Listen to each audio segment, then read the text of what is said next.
बात है मोहम्मद गजनवी और गोगाजी महाराज की।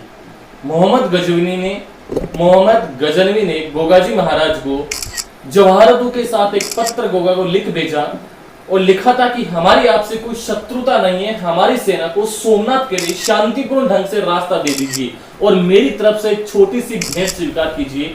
गोगाजी ने अफगानी बिलाव के प्रस्ताव को ठुकराते हुए प्रति उत्तर में लिखा कि जब गोगाजी चौहान का देह रक्त में एक भी कतरा मौजूद है तो मैं रास्ता देना तो दूर सोमनाथ की तरफ आंख उठाकर भी नहीं देखने दूंगा।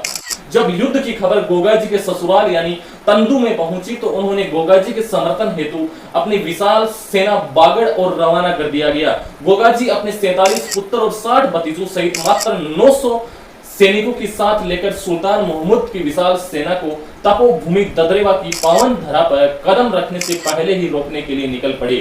ददरेवा से लगभग 85 किलोमीटर दूर खुड़ी गांव में दोनों सेनाएं आमने सामने खड़ी थी। पूर्व यानी गोगा के ससुराल से आ रही सेना को दूरी ज्यादा होने की वजह से समय लग गया था और फिर तरफ रक्त की प्यासी सेनाओं के मध्य युद्ध का बिगुल फूंक दिया गया और फिर शुरू हुआ महासंग्राम। मां भवानी के वीर सपूतों ने जय मां आशापुरा और हर हर महादेव की ललकार के साथ तुर्कों पर धावा बोल दिया। सैकड़ों शेरों दहाड़ से पूरा अंबर गूंज उठा। अपनी वीरता और शौर्य का परिचय देते हुए मां भारती वीर सपूतों ने तुर्की रक्त नदियां बहा डाली। इसी दौरान मोहम्मद गजनवी ने गोगाजी को एक ही समय पर अलग अलग स्थानों पर युद्ध करते हुए देखा तो यह देखकर घबराकर सुल्तान के मुंह से निकल गया कि यह तो जाहिर पीर है, जिसके बाद ही गोगाजी को जाहिर पीर अथवा गोगा पीर कहा जाने लगा। समय के साथ साथ स्थानीय लोग उन्हें जाहिर पीर की जगह जाहिर वीर के नाम से संबोधित करने लगे।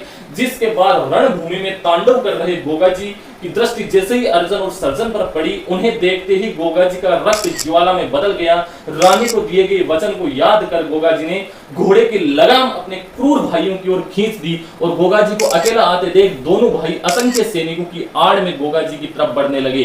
रास्ते में आने वाले सैकड़ों अफगानों को गोगाजी ने एक के बाद एक मौत के घाट उतार दिया। गुरु गोरखनाथ के आशीर्वाद से उत्पन्न होने के कारण अर्जुन और सर्जन भी बलशाली थे। काफी समय तक चले भीषण युद्ध के बाद आखिरकार गुरु गोरखनाथ की भविष्यवाणी सत्य हुई। गोगाजी ने अर्जुन और सर्जन का सर धड़ से अलग कर डाला।